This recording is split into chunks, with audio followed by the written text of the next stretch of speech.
Genius with Satyendra पर आपका स्वागत है। आज मैं लोकतंत्र की जननी संसद को लेकर उपस्थित हूँ। अगर आपने मेरे चैनल को सब्सक्राइब नहीं किया है तो कृपया सब्सक्राइब कर लें और बेल आइकन को दबा लें ताकि नए अपडेट मिलता रहे।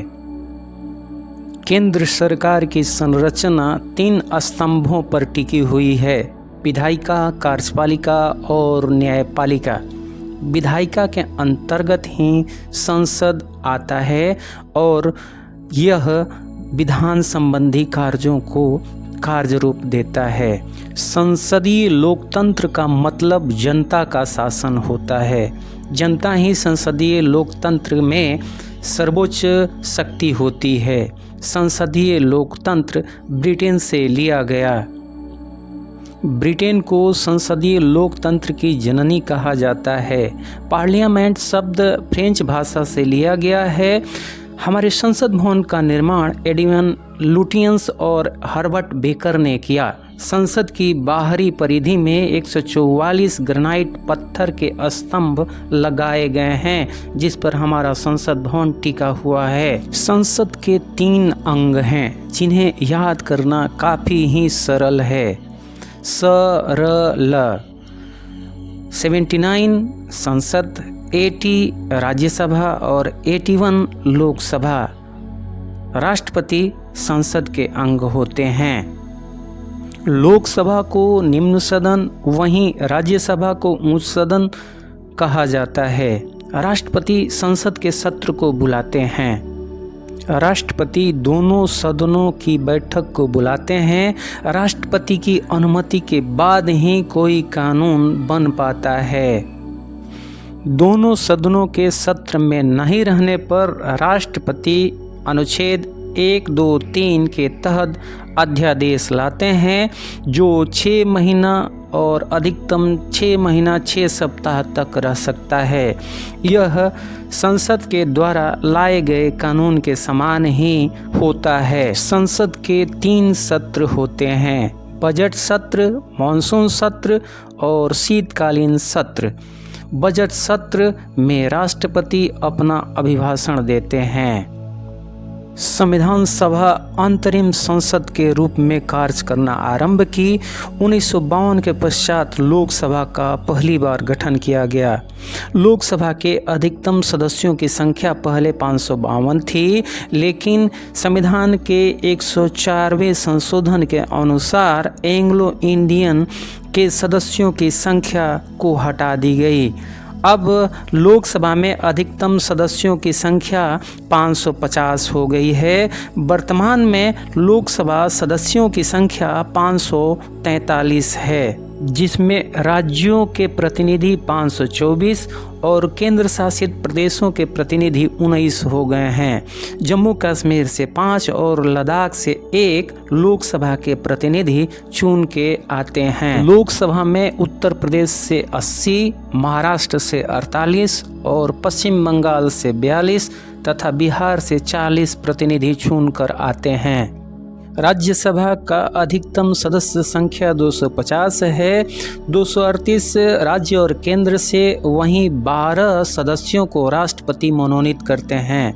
वर्तमान में यह सदस्य संख्या 245 है, जिसमें 233 राज्यों और केंद्र शासित प्रदेशों को मिलाकर आते हैं। राज्यों से 225 और संघ राज्यों से 8 प्रतिनिधि चुनकर आते हैं।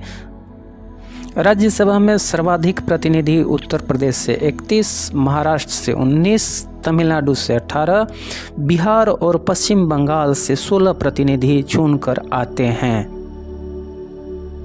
लोकसभा का कार्यकाल 5 साल का होता है, वहीं राज्यसभा का कार्यकाल नहीं होता है। उसके सदस्यों का कार्यकाल 6 वर्ष होता है। लोकसभा भंग किया जा सकता है, राज्यसभा को भंग नहीं किया जा सकता है। लोकसभा को जनता का सदन कहा जाता है, वहीं राज्यसभा को शिक्षितों का सदन कहा जाता है। लोकसभा में न्यूनतम आयु 25 वर्ष है, वहीं राज्यसभा के लिए न्यूनतम आयु 30 वर्ष है। लोकसभा का चुनाव प्रत्यक्ष होता है, वहीं राज्यसभा का चुनाव अप्रत्यक्ष होता है। चुनाव में एमएलए लोग भाग लेते हैं। प्रत्येक 2 वर्ष पर 1/3 सदस्यों का चुनाव किया जाता है। लोकसभा के संचालन के लिए अध्यक्ष और उपाध्यक्ष की व्यवस्था संविधान के अनुच्छेद 93 में की गई है। प्रोटेम स्पीकर अस्थायी अध्यक्ष होते हैं जिनकी नियुक्ति राष्ट्रपति करते हैं। प्रोटेम स्पीकर लोकसभा के अन्य सदस्यों को शपथ दिलाते हैं। अध्यक्ष लोकसभा सदस्य के रूप में शपथ लेते हैं, वो अध्यक्ष के रूप में शपथ नहीं लेते हैं। वो अपना त्यागपत्र उपाध्यक्ष को दे सकते हैं। वर्तमान में लोकसभा अध्यक्ष ओम बिरला हैं। लोकसभा के कार्यों का संचालन लोकसभा अध्यक्ष करता है। संसद के संयुक्त अधिवेशन की अध्यक्षता लोकसभा अध्यक्ष ही करता है। जब किसी विधेयक पर निर्णायक मत देने का अवसर आता है तो लोकसभा अध्यक्ष ही देता है। धन विधेयक लोकसभा अध्यक्ष ही टैग लगाकर अलग करता है। अगर लोकसभा का कोई सदस्य लगातार 60 दिनों तक अनुपस्थित रहता है तो उसकी सदस्यता को समाप्त लोकसभा अध्यक्ष ही करता है। संविधान के अनुच्छेद 89 के तहत राज्यसभा के सभापति और उपसभापति का जिक्र किया गया है। भारत का उपराष्ट्रपति राज्यसभा का पदेन सभापति होता है। वह अपना त्यागपत्र राष्ट्रपति को देता है। वहीं उपसभापति अपना त्यागपत्र सभापति को देता है। प्रधानमंत्री लोकसभा का नेता होता है। मंत्री सामूहिक रूप से लोकसभा के प्रति उत्तरदायी होते हैं, वहीं व्यक्तिगत रूप से राष्ट्रपति के प्रति उत्तरदायी होते हैं। विपक्षी दल के नेता को लोकसभा में कैबिनेट मंत्री का दर्जा प्राप्त होता है। सरकार के खिलाफ अविश्वास प्रस्ताव लोकसभा में ही लाया जा सकता है। अविश्वास प्रस्ताव एक सत्र में सिर्फ एक बार लाया जा सकता है। 50 सदस्यों के लिखित नोटिस पर अविश्वास प्रस्ताव लाया जाता है। विश्वनाथ प्रताप सिंह पहले प्रधानमंत्री थे जो विश्वास मत हासिल नहीं कर पाए। सदन के संचालन के लिए न्यूनतम 1/10 सदस्यों की उपस्थिति अनिवार्य है, जिसे गणपूर्ति भी कहा जाता है।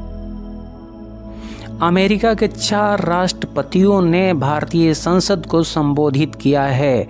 DD Eisenhower, Jimmy Carter, Bill Clinton, Barack Obama. अगर मेरा कार्यक्रम आपको अच्छा लगता है तो आप मेरे चैनल को लाइक, शेयर, सब्सक्राइब करें। जय हिंद।